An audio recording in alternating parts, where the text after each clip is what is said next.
Most people think labor strikes are something that began in modern times.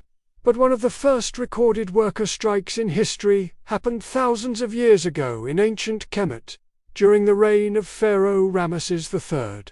Skilled workers were responsible for building and decorating royal tombs in the Valley of the Kings. These workers lived in a special community called Dia. The village was home to some of the most talented craftsmen in the kingdom. These were not ordinary laborers. They were highly trained artisans, stone cutters, painters, plasterers, and scribes who worked together to create the magnificent tombs of the pharaohs.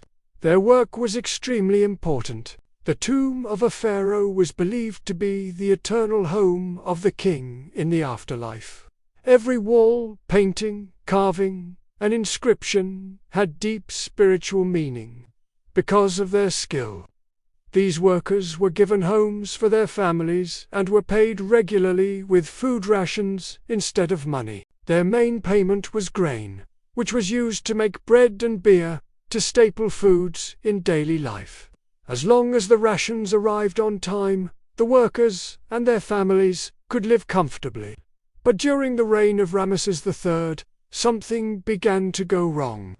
The deliveries of grain started arriving late. At first, the workers waited patiently. Delays could happen, and they expected the problem to be fixed.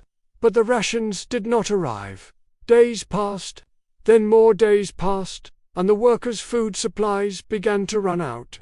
Families in the village started to worry about how they would eat. Eventually, the workers decided they could not continue working under these conditions, so they did something that had rarely been seen before. They stopped working. The workers put down their tools and walked away from the royal tomb they were building. Instead of continuing their work, they gathered together and marched toward nearby temples to demand their missing rations. Historical records describe how the workers sat in protest and spoke directly to officials. They explained that their families were hungry and that they could not continue working while their pay was being withheld. This was an incredibly bold act. These were the people responsible for preparing the burial places of kings. Stopping work meant delaying important royal projects, something that would have been taken very seriously by authorities. But the workers stood together. Their protest sent a clear message. If they were not paid, the work would not continue. Eventually, the authorities responded. Officials arranged for grain rations to be delivered to the workers.